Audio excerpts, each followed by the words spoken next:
Translation and purport by Srila Prabhupada. Srila Prabhupada ki jai. When Lord Sri Krishna was dancing with the gopis in the Rasa Lila, the gopis were embraced around the neck by the Lord's arms. This transcendental favour was never bestowed upon the goddess of fortune or the other consorts in the spiritual world. Nor was such a thing ever imagined by the most beautiful girls in the heavenly planets, girls whose bodily lustre and aroma resemble the beauty and fragrance of lotus flowers, and what to speak of worldly women who may be very, very beautiful according to material estimation. Purport. This verse is from Srimad Bhagavatam 10:47-60. Was spoken by Uddhava when he visited Sri Vrindavan Dham to deliver a message from Krishna to the gopis. Uddhava remained in Vrindavan to observe the activities of the gopis there. When he saw the ecstatic love for Krishna in separation manifested by the gopis, he appreciated their supreme love and therefore expressed his feelings in this verse. He admitted that the fortune of the gopis could not be compared even to the fortune of the goddess of fortune, to say nothing of the beautiful girls in the heavenly planets. Om Jnana Timirandasya Gyananjana Shalakaya Chakshusrumitam Jena Tasmai Shri Gurave Namaha. Shri Chaitanya Mano Vishnu Stapitam Yena Bhutale Swayam Upakadamayam Tatati Svapatantikam. Namo Om Vishnu Padaya Krishna Bastaya Bhutale Shrimati Bhaktivedanta Swami Tinamine. Namaste Saraswati Devi Gauravani Pacharine. Nivajeshwa Nivani Pastachardaya Shatarine. Shri Krishna Chaitanya Prabhu Nityananda Shri Advaita Gadadhar Shivasti Gaura Bhaktivedanta. Vanchakalpa Tribhisha Kripa Sindhu Bhavacha Patitanam Bhavendra Vaishnavya Namo Namaha. Namo Om Vishnu Padaya Krishna Bastaya Bhutale Shrimati Shivaram Swami Tinamine. Hare Krishna, everybody. Thank you for coming to today's class. So, this is a beautiful verse from the Srimad Bhagavatam, spoken by Uddhava. Krishna sent Uddhava to Vrindavan to observe the ecstatic feelings the Vrajavasis were expressing, especially the gopis. In the loving feeling of Mahabhav, the highest ecstatic love of Godhead.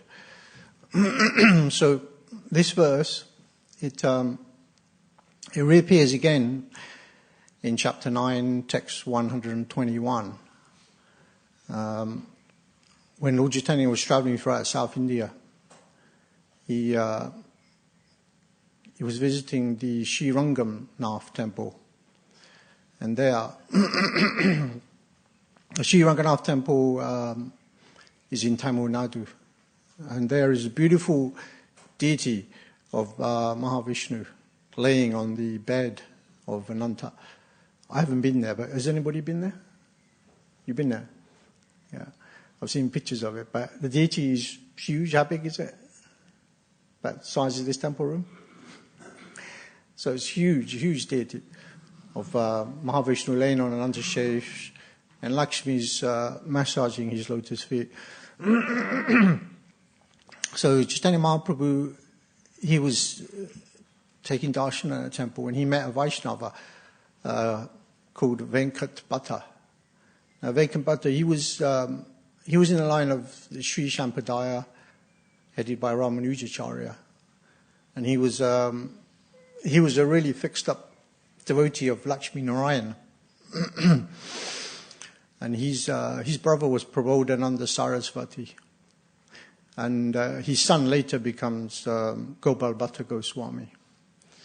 So Venkat Bhatta in Krishna Lila, he's one of the 8 principal gopis, Tanga Vidya.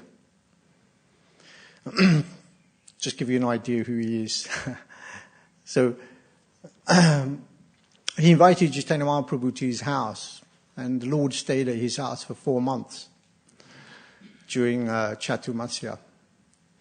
And during these 4 months, they had regular discourses and discussions about Krishna's pastimes. And their dealings became very familiar, like on the friendly platform. But Venkat Bhatta, he had a slight misconception about Lord Narayan. He was thinking that Narayan is the Supreme Personality of Godhead, and worship to Narayan exceeds any other worship or devotional service, even that of Lord Krishna. So then one day, Lord Chaitanya was speaking to him in a very jovial, kind of friendly manner, joking. And he said, you're worshipable Lakshmi. She's always at the chest of Lord Narayan. And undoubtedly, she's the most chaste wife in the whole of creation. But my Lord Krishna, he's a simple coward boy. And he just tends the cows in the Vrindavan forest. But why is it that Lakshmi wants to be with him? Why is it Lakshmi wants his favor? So then Venkatbhatta said, yes, undoubtedly Narayan and Krishna are the same personality. But Krishna has something different that Lord Narayan doesn't have. And that is, he possesses the quality of Madhurya Ras, exchange with the gopis, in a very sportive manner. Whereas Narayan's worship is kind of quiet. Or in reverence. So Krishna is kind of like what do they call it in the mature word? What did they say? I forgot the word. Anyway, like Narayan's there in Vaikuntha. He's sitting on his golden throne with his golden crown, beautiful garland, served by thousands of Lakshmis. Go on reverence. Whereas Krishna, he's just running around in the forest barefooted, not even wearing any shoes, playing with his friends. There's a forest in Vrindavan called Bilavan. That's where Lakshmi meditated to attain Krishna for thousands of years. And apparently she's still there. There's a deity of her. Sometimes what they call Bilavan because there's trees and they have these huge fruits called the bil fruit. And the cowherd boys would sometimes make milkshake or drinks out of them. Or sometimes they would just throw them at each other. Throw them. And if you missed, it would just splat everywhere. So this is Krishna. And they'll come back in the evening covered in dust and maybe some bil fruit juice. Whereas Lord Narayan is just sitting on his throne being worshipped. So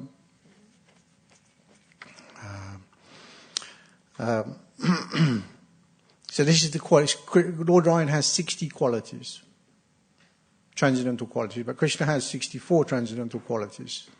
And the 4 qualities that Krishna has extra are one, his wonderful pastimes, which are compared to an ocean. His association in the circle of the supreme devotees in conjugal love, the gopis. That's number 2. Number 3, he's playing on the flute whose vibration attracts the 3 worlds. And 4, his extraordinary beauty. Yeah. So Krishna has these 4 qualities that Narayan doesn't have. So Lakshmi was attracted to these. This is the word that came to my mind. Was it rough and ready? Krishna's rough and ready. Whereas Narayan he's like, you can rely on him. He's like you're reliable. He's always going to be there. Krishna is just like, he's there, he disappears, he's not, makes his devotees suffer separation. So Lakshmi was attracted to Krishna because she heard about Krishna from Narada Muni.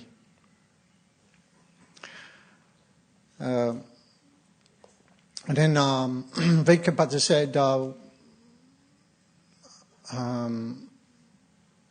Lord Chaitanya asked him, why is it that Lakshmi wanted to be in the rasa dance, but Krishna wouldn't allow her?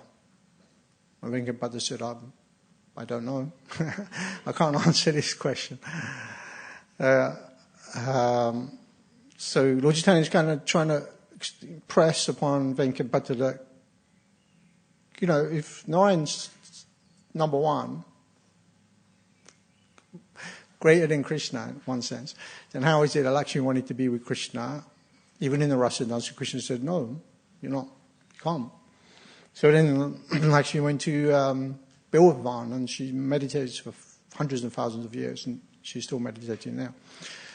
And Lord Chaitanya said, even the Vedas personified.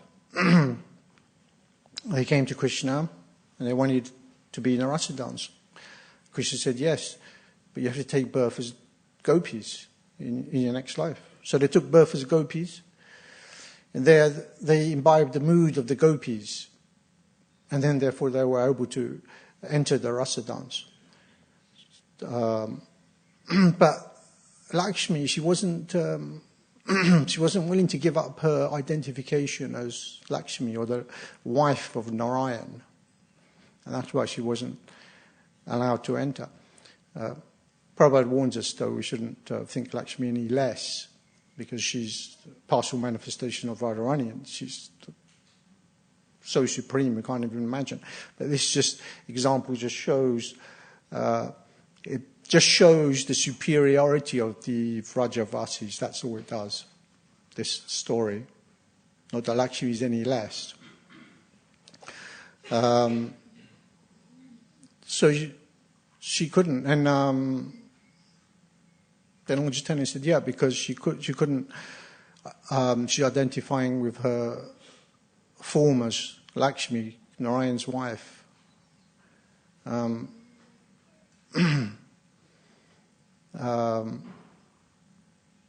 So this is the process. If we want to enter the Krishna's Leela, or enter the rasa dance pastimes, the only way you can do it is you get the mercy of the Vrajavasis for Vrindavan. So you see, in the modern world, the Mayavadis and the Sahajiyas and the materialists, they're very much like listening about the rasa dance pastimes. But they're not willing to accept service of the devotees in any way. So therefore they will never get the mercy. They will never be able to enter into that. Because they think the rasa dance is equal to material sex life. But it's not. The rasa dance there's no lust in Krishna, there's zero lust in the gopis. It is completely spiritual, and there's no sex involved there. Whereas in the material world, everything in the material world is a perverted reflection of the original qualities of the spiritual world. And sex life is the epitome of all sense gratification in this material world. And this is why generally the Sahajiyas and the Mayavadis, they're attracted to this section of the Bhagavatam, or the Vedas. And it's said that we shouldn't discuss this in public.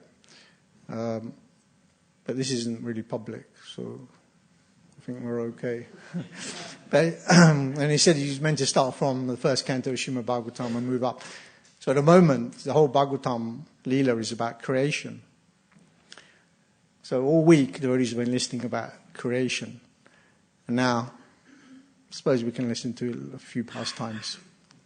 It's justifiable. So you are all qualified to hear. So then Lord Chaitanya quoted the verse. Nayam sukapo bhagavan dehinam gopika sutta gyaninam chakma bhutanam yata bhakti matam iha. The Supreme Personality of Godhead Krishna, the son of Mother Yashoda, is accessible to those devotees engaged in spontaneous loving service. But he is not as easily accessible to mental speculators, to those striving for self-realization by severe austerities and penances, or to those who consider the body the same as the self. So this is a verse in the Madhya Lila 8.27. It's also quoted from the Srimad Bhagavatam 10.9.21. Yeah. And Prabhupada says in the purport, It's quite a long purport. But the main point Prabhupada is making in the purport to this verse is that the Gyanis, the Tapasvis, and the Mayavadis, they're all trying to understand Krishna in their own way. But only the devotees can really understand Krishna. Why? Because the devotees, they surrender to the Vaishnavas, following the footsteps of the Vrajavasis, not imitating. Whereas the Mayavadis and the Sahajis, they just want to imitate. The devotees following the footsteps. And we'll come back to this later. So Krishna was in Mathura, and he was thinking of the devotees in Vrindavan. Krishna actually, he says that the devotees are in my heart, and I am always in their heart. And he said to Uddhava, he said, you are more dear to me than my own life. And this didn't mean that just Uddhava was dear to him, but I mean in a general term that devotees are more dear to Krishna than his own life. So Krishna was thinking about the Vrajavasis. And then Uddhava walked in. And then Krishna thought, yeah, okay, I'll send Uddhava with a message to relieve their suffering. And then Srila Vishnu Chakravarti Thakur in his commentary on the 10th canto, chapter 46, he describes the qualities of Uddhava, why Krishna sent him. So I'm going to speak a few minutes about Uddhava's qualities, because it gives us an idea why Krishna sent Uddhava and for what reason. So Uddhava's qualities, number one, Uddhava, he's Yadava Pravara. He was respected by all the Yadavas. They respected him very highly. So if Uddhava goes to Vrindavan and he sees the unbelievable love and attraction the Vrajavasis have for Krishna there, and then he goes back to Mathura and he tells them, they will all believe him because he's really well respected. Because the Mathura Vasis, they were all thinking that our love for Krishna is the highest. And nothing else exceeds this. So Krishna wanted to prove, no, the love of the Vrindavan Vasis is way superior. He was also a mantri. Mantri is, he was a counselor. So he would be able to counsel. He would be able to counsel the Vrajavasis and speak to them and try to relieve some of their suffering of separation from Vipralamba.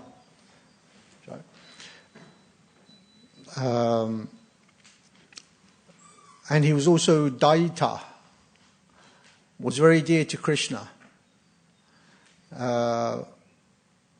Therefore, he would be able to experience the happiness of prema in Vraj very easily. And he was also Sakha. He was a friend, like Subal. Because the friends of Krishna, their love is up to the point of anurag. And the gopis' love starts at anurag. So therefore there's an overlapping there. So because Uddhava was on that same platform, he would be able to relate to the gopis and discussing things, very kind of intimate, conjugal topics. And he was also a disciple of Brihaspati. And Brihaspati taught him all the Vedas and all the scriptures. But there's one scripture he didn't teach him, and that was the scripture of Prema, how to control Krishna. So the gopis later on taught him that. He was Buddhi Sattama, most intelligent. Uddhava also means festival. So when Vrajavasis saw him, it'd be like they'd be seeing a festival. So they'd be really happy and blissful. And Ekantinam, he was a pure devotee. So So this is the reason Krishna sent Uddhava. Yeah, these are different reasons. Sri Vishwanath Chakravarti Thakur explains when Uddhava was in Vrindavan, he saw two manifestations of Vrindavan. He saw Bhoma Vrindavan and he saw Goloka Vrindavan. He saw the Vrindavan with Krishna present and he saw the Vrindavan with Krishna not present. He was seeing both. Because he was a pure devotee. Pramanjana Chuita Bhakti Vilochanena. Because his eyes were imbued with the salve of love. Actually, Krishna never leaves Vrindavan. He's always in Vrindavan. But we just don't see it when we're in Vrindavan. We might see the pigs and the coffee stalls and the pizza place. Certain things like that. But we may not be pure enough to see what's going on a higher spiritual realm. But he was. So he was seeing both manifestations of Vrindavan at the same time. So when he left the house of Nanda and Yashoda, it's described that he saw the gopis. They had just woken up. And they were churning the butter, it's described, and they were wearing beautiful clothes with beautiful colours and bangles and kumkum. And Srila Vishwanath Chakravarti Thakur says that this means that Uddhava was seeing the Vrindavan with Krishna present. Otherwise the gopis wouldn't be wearing kumkum, they wouldn't be dressed very nicely. Because since Krishna left, they stopped dressing. Like that. So then Uddhava's bodily features are very similar to Krishna's. Very similar. He looks just like Krishna. Same colour. He wears the same clothes. Same Vijayanti garland.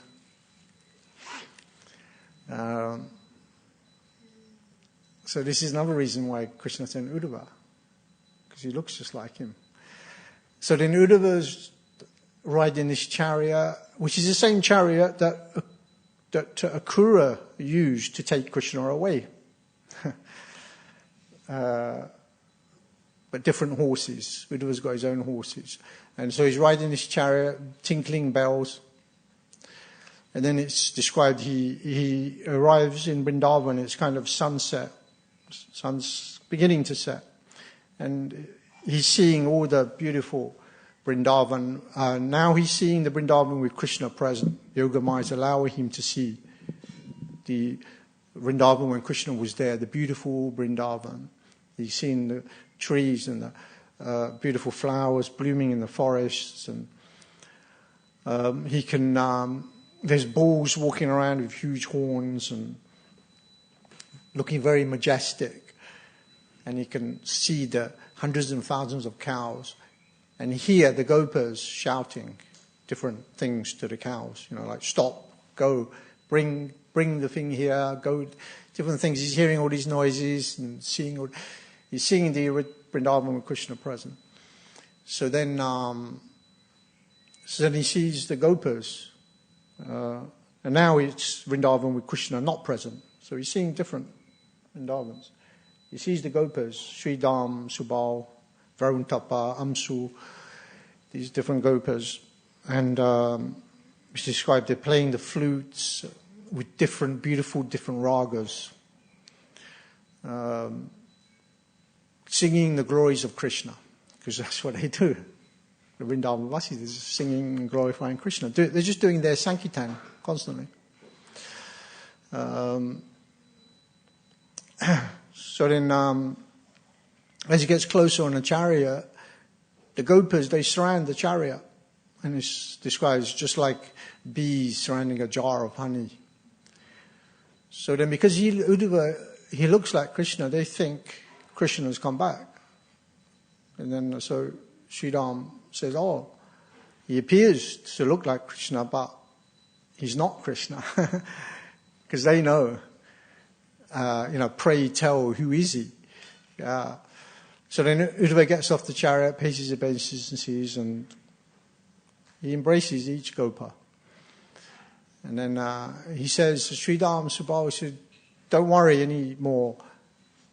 I will bring Gopal back.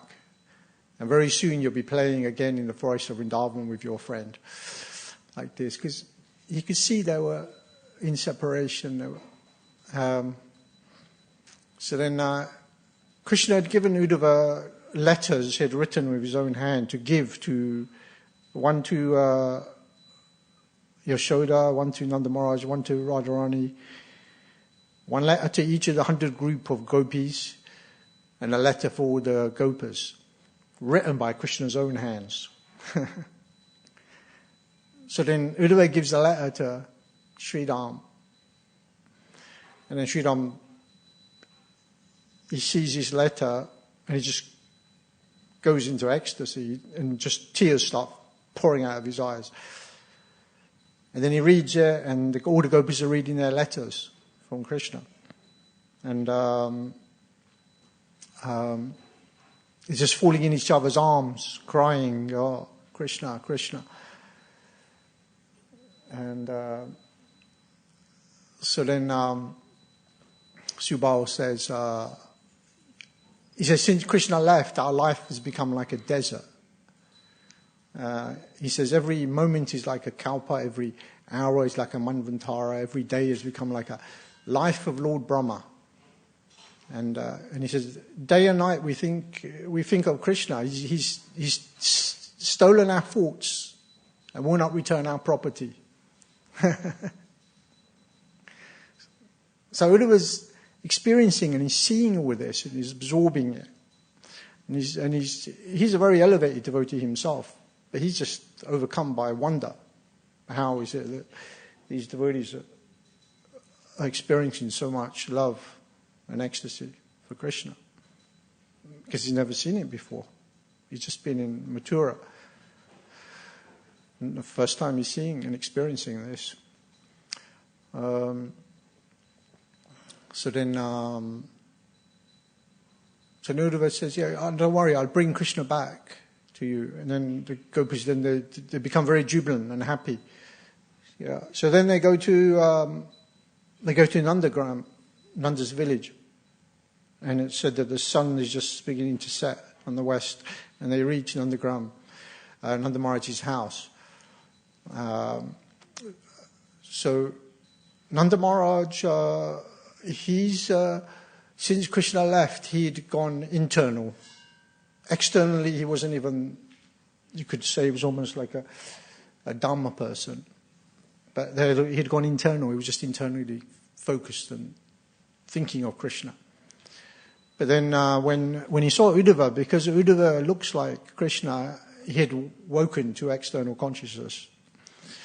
And then he embraced Uddhava. Uddhava was Nanda Maharaj's nephew, similar. And it's described after Krishna left, everything had they'd stopped taking care of everything in Vrindavan. Srila Vishwanath Chakravarti Thakur explains on his commentary, the 10th canto, chapter 46. He said they'd stopped taking care of him. The kitchens had gone in disarray. There was leaves everywhere. There was dust flying around, cobwebs. Because Krishna wasn't there. They had no reason to cook. It was only for Krishna they were cooking. They weren't interested in cooking for themselves anymore. So everything had gone to disarray. So Nanda Maharaj, he invited Uddhava in and respected him like a guest. And he said that they had stopped eating or stopped cooking, so they'd only bring prasadam from nearby villages, which was sweet rice and milk and curd, simple things like that. But then he got a Brahmin to cook some sweet rice for Uddhava. So Uddhava, has still had something nice to eat. And then Nanda Maharaj is laying down, it's described, he's laying down on a pillow. With his head on a pillow and he's just crying, he's just thinking of Krishna. And he starts talking about Krishna. And he says the pillow is completely wet, his clothes are wet, and the couch is completely soaked with tears from Nanda Maharaj's eyes. Tears of ecstasy.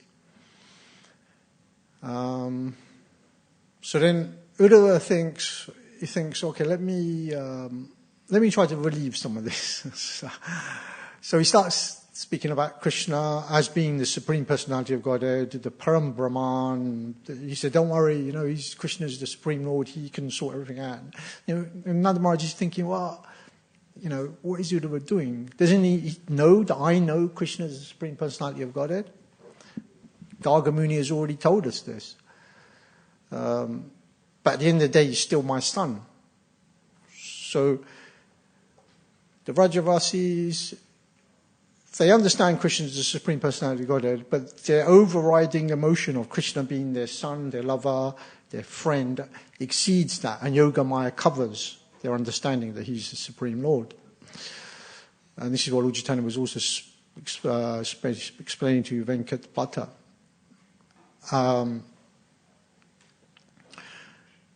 So Nanda Maharaj was thinking, he was saying, doesn't he know that? Krishna is my son at the end of the day. Uddhava doesn't know that Krishna likes chewing my chewed betel nut.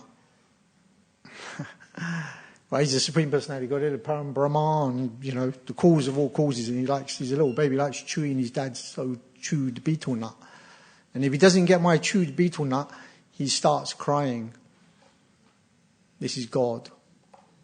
But Uddhava's not going to understand this. So Nanda Maharaj is not going to tell him this. Because Uddhava's, his worship of Krishna is slightly different.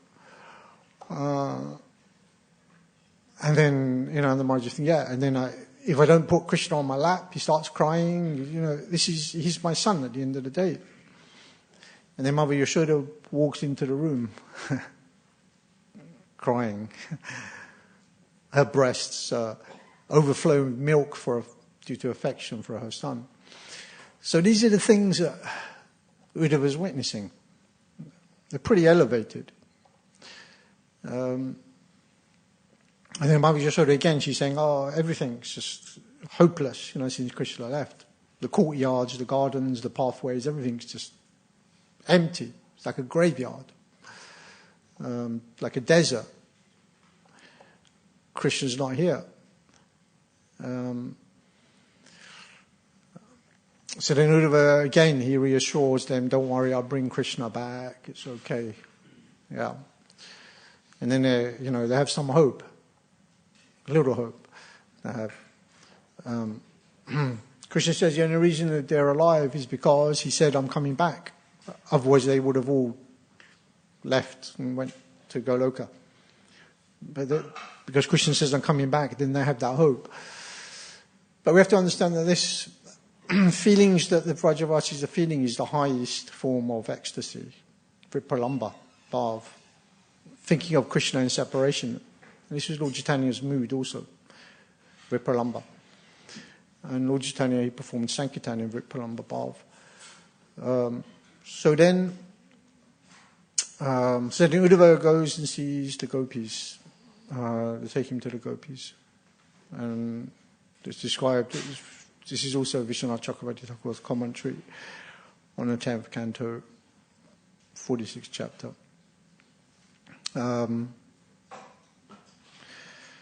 He goes, Uddhava takes his chariot again. And then Uddhava decides to take a bath. And his chariot driver is there on his own. And then the gopis arrive. And because the chariot is the same chariot Akura used to take Krishna away, they think Akura's come back.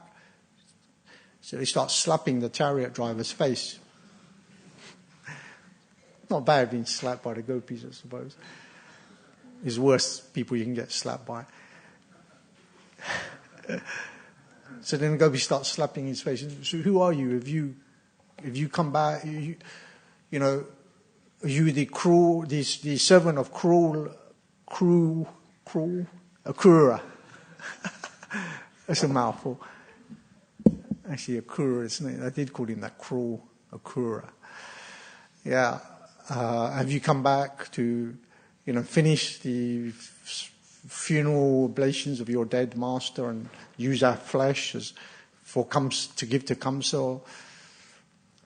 But then Uddhava arrived just at that point and saved his chariot driver. So then the gopis, they immediately recognized Uddhava, who he was. And so Uddhava paid his obeisances, and then they took him to some grove covered with banana trees, and Radharani was there. And he said her form was slender like the new moon. I don't know exactly what that means, but it sounds nice. Her form was slender like the new moon. Yeah. And then again, Uddhava, he gives Radharani this letter. And then Radharani again, she goes into ecstasy, falls over, and she just falls straight like a tree on the floor. So then all the manjaris and the gopis trying to revive her with sandalwood paste and lotus pollen and camphor, all these different things. And then she comes back and then she reads the letter. So again, Uddhava is experiencing all this ecstasy. The thing is, we can only speak and hear about it so much. I mean, this is specifically about the gopis, but I'm not really qualified to speak too much about the gopis. So, because this subject it's up there, and we are down here, and there's little realization when it comes to this kind of subject matter. But if we connect this subject to Lord Chaitanya, then we can get the realization. Because Krishna Lila and Gaura Lila are non-different. Yeah. I mean, I mentioned the Sajjas and the Mayavadis earlier. And they're not interested in anything except just pretending to. They just want to hear about Rasa Lila and ponce around in a sari in some hall dressed up as a gopi and shedding crocodile tears. But they won't shed even a tiny drop of blood or sweat in the service of Lord Chaitanya's Sankirtan movement, which is non-different to Krishna Lila. So it's explained that all the 8 principal gopis, they all took birth in Lord Chaitanya's Sankirtan movement. Vinket Bhatta was Tanga Vidya. No, Vinket Bhatta. No, he was a gopi anyway. Who was Vinket Bhatta? Anyone know? Yeah, I said that earlier. Yeah. No, actually, Pudodananda Saraswati was Tanga Vidya, Vinket Bhatta's brother. So they all took birth in Lord Chaitanya's. All the gopis that were in the Rasa Lila, they all took birth in Lord Chaitanya's Sankirtan movement. So the Rasa Lila for Kali Yuga is Sankirtan. It's non-different. So Lord Chaitanya was doing Sankirtan, Prema Sankirtan at Srivas Sangam in Srivas Thakur's house. And only the very intimate devotees were allowed to attend. They wouldn't invite anyone in. Because it was Prema Sankirtan, and that Sankirtan is the Rasa Lila. Of course, our Sankirtan may not be Prema Sankirtan, but if we continue doing it, it will get us to that point eventually. Yeah.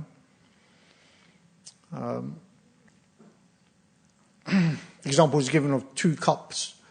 One cup is full up of nectar, and that's Krishna Lila, and the other cup is overflowing, and that's Gaura Lila. So one sense, Gaura Lila for us is more important than Krishna Lila in the sense that without Gaura Lila, without absorbing ourselves in Lord Chaitanya's mission and pastimes, we will not understand Rasa dance. We're not going to understand Vrindavan Lila at all. Whereas the Sajjas, they don't care. Cheap, nasty. But the devotees, they sacrifice their blood, we're sacrificing our sweat in this movement. This is Lord Chaitanya's movement. Just like when you throw a pebble in a lake, it causes a ripple effect. Goes on and on and on and on. So the ripple effect Lord Chaitanya created when he inaugurated the Sankirtan movement is still carrying on now. And we're kind of riding on the wave of those ripples. We're part of the Lila. Because it's non-different. And we could always say we're part of also Krishna Lila because they're non-different. If you absorb yourself in this movement, in the right consciousness. So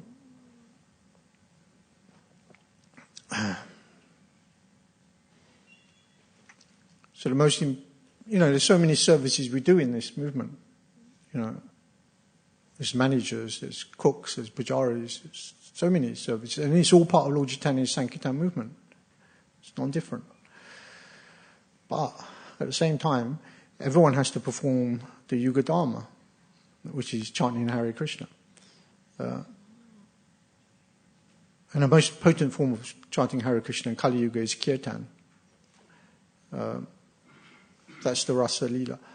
That's Kirtan. And the most potent form of Kirtan is when we take it outside.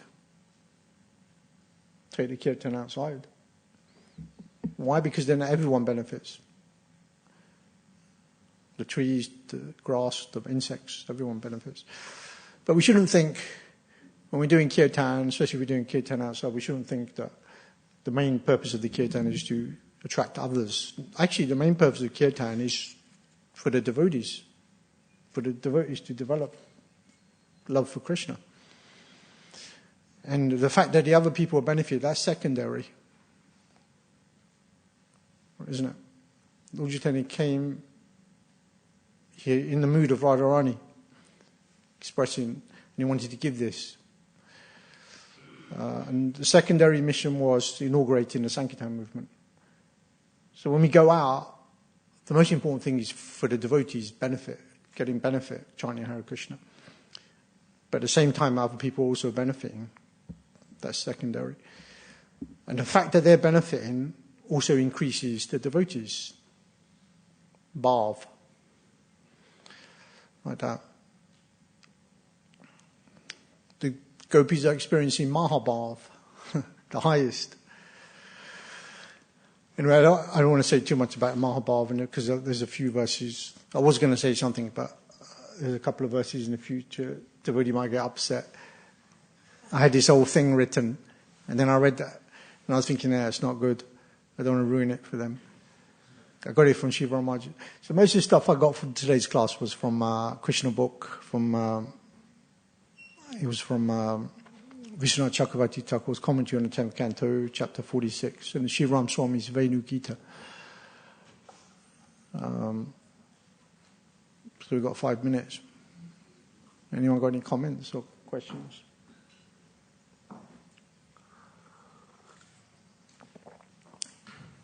Yeah. Thank you for a lovely class. Very nice. Thank you for your lovely class, Prabhu. 2 questions you can enlighten me with, please. Could you explain to me the main differences between Gita to Arjuna and Adhuva Gita? And can you please... Adhuva Gita, from the 11th canto, the differences. Uddhava Gita. Uddhava Gita. And second question, you mentioned the new moon, the slender new moon. Is this auspicious? And can you explain why it's auspicious, the new moon? Sorry, I mentioned the moon. Slender like the moon. Like the new moon. Yeah. Is new moon auspicious, and why? Is the new moon auspicious? Well, when you connect it to Krishna, it's always auspicious. Yeah. So, the Uddhava Gita was spoken by Uddhava, glorifying Krishna. Do you want to say a bit about that? Go. Haribo. Uddhava Gita is a little bit longer. Of the two, it's considered to be more than the Bhagavad Gita. As you're talking about the gopis, there's a little bit about the gopis in the Uddhava Gita as well. And some of the verses of the, for example, I'll give you an example. In the Bhagavad Gita, it says, "A wielder's a weapon, I am Ram." Uddhava Gita, it says Shiva. So you get a few little when you're doing the, Vibhuti yoga. There's a few differences between how they're presented, which I think is quite interesting because sometimes we maybe think, like for example, purifiers, I am wood in the wind in the Bhagavad Gita, but in Uddhava Gita, I think it says purifiers, I am maybe water. I can't remember. So there are some differences, but it's considered to be pretty much the same, and the structure is very similar as well. If you look at how the Uddhava Gita is, you can see lots of verses that are very similar to Bhagavad Gita verses. So you have to go and read it, and then you'll get all the information. Sure. Go with it.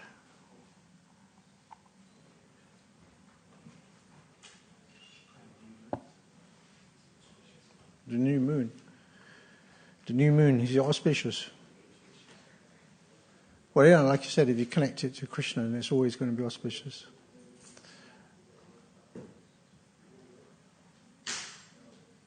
Well, the new moon.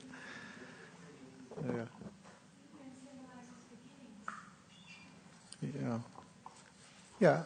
I mean, it's all auspicious, isn't it? For devotees, everything's auspicious. If you're not a devotee, then new moon, dark moon, this moon, that moon. Well, it's hopeless, really, isn't it? Yeah. But do you not want to say something about the new moon? Sure.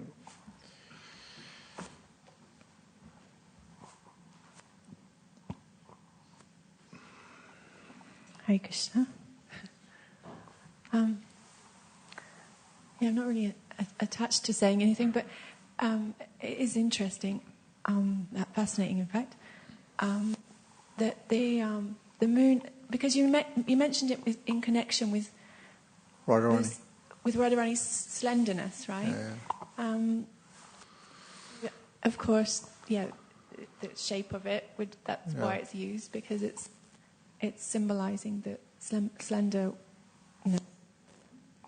And in terms of the moon and the connection with the earth, the moon is the tides and the water connected magnetically with the moon. So when the moon has its movements, then the tides change. The water is pulling, and in the vegetables as well. So everything's connected with growth. So when the new moon comes, then it symbolizes the beginnings of the fertility of growth.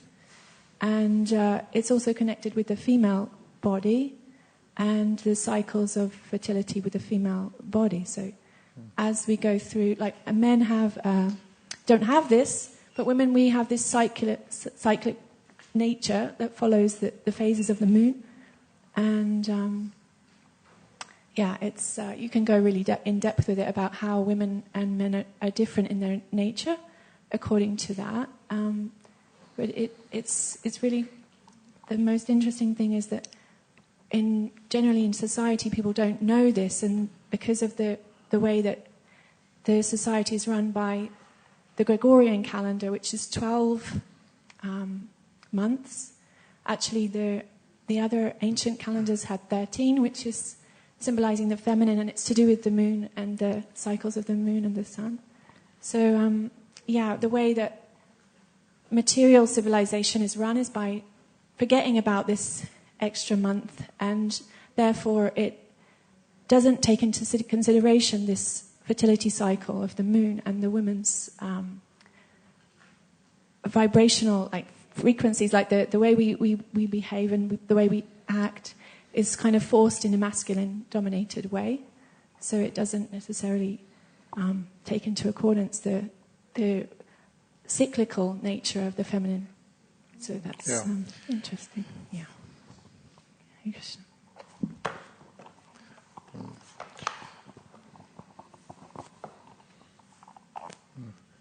I don't. Okay. Jai Chaitanya Mahaprabhu ki, Shri Chaitanya